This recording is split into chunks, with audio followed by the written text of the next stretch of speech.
प्यारी साध संगत जी, प्यार से कहना धन निरंकार जी। प्यारी साध संगत जी, बहुत ही सुंदर प्रेरणादायक कहानी परमात्मा, आत्मा और सतगुरु की अनमोल कहानी है। आइए इसे सुनते हैं।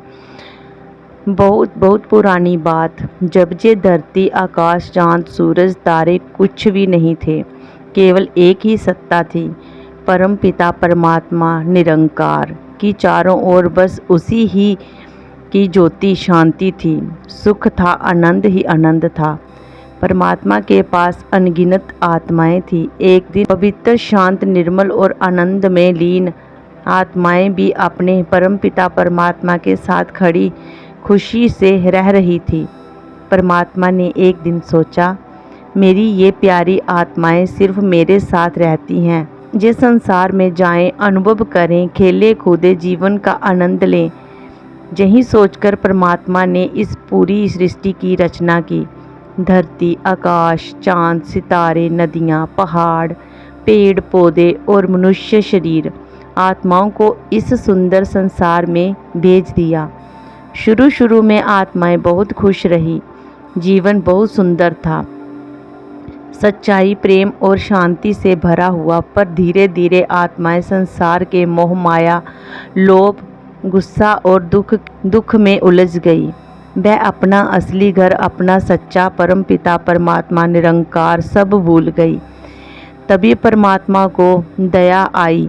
उन्होंने सोचा, मेरी आत्माएं तो अंधकार में भटक रही हैं, इन्हें कौन रास्ता दिखाएगा, कौन इन्हें मेरा पता बताएगा। तब परमात्मा ने अपना ही अंश इस धरती पर सतगुरु के रूप में भेजा। सतगुरु जो ज्योति स्वरूप, प्रेम से भरे हुए परमात्मा के दूत। सतगुरु ने आकर आत्माओं को पुकारा, हे आत्माओं जागो, तुम इस संसार की नहीं, तुम परम पिता परमात्मा निरंकार की हो।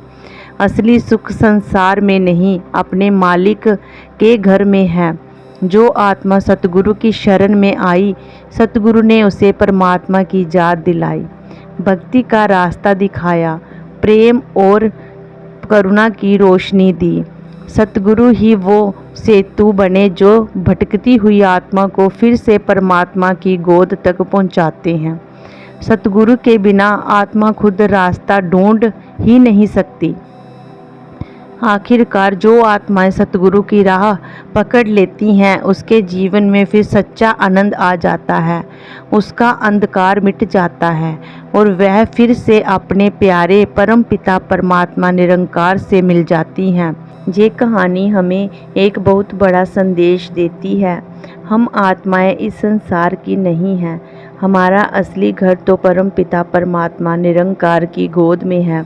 ये संसार एक रंगमंच है, एक खेल है। यहाँ सब कुछ अस्थाई है। शरीर, धन, रिश्ते, सुख, दुख सब बदलने वाले हैं, पर जो चीज़ सदा की है, जो अमर है, वो है आत्मा और उसका सच्चा मालिक परम पिता परमात्मा निरंकार। लेकिन आत्मा माया और मोह के जाल में फंसकर अपना घर भूल गई है। परमात्मा बहुत ही दयालु है। उन्होंने हमारी खोज में सतगुरु को इस धरती पर भेजा। सतगुरु ही वह सच्चे मार्गदर्शक हैं जो आत्मा को परमात्मा तक पहुंचाने का रास्ता दिखाते हैं।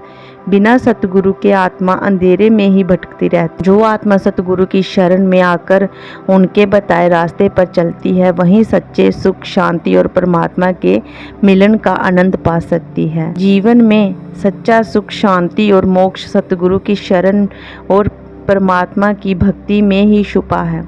बाकी सब संसार के खेल हैं। सतगुरु ही वह सच्चे मार्गदर्शक हैं। जो आत्मा सतगुरु की शरण में आकर उनके बताए रास्ते पर चलती है, वहीं सच्चे सुख, शांति और परमात्मा के मिलन का आनंद पा सकती है।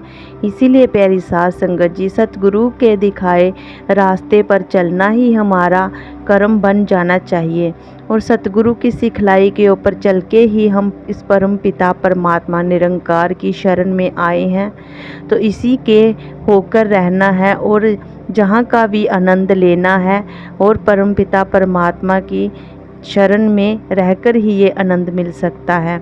इसीलिए प्यारी साध संगत जी, हर पल हर समय सतगुरु निरंकार का गुण गाते हुए ही अपना जीवन व्यतीत करना है और अच्छे मार्ग पर चलते जाना है और अपने असली घर को नहीं भूलना। अंत समय जहाँ जाना है और हमें वहाँ लेकर सिर्फ सतगुरु ही जा सकते हैं और सतगुरु का ही शुक्राना बारंबार करते जाना है कि शुक्र है सतगुरु निरंकार दातार, तूने हमें परमपिता परमात्मा निरंकार से मिलाया जो हमारा असली घर है। तो प्यारी साध संगत जी, प्यार से कहना धन निरंकार जी।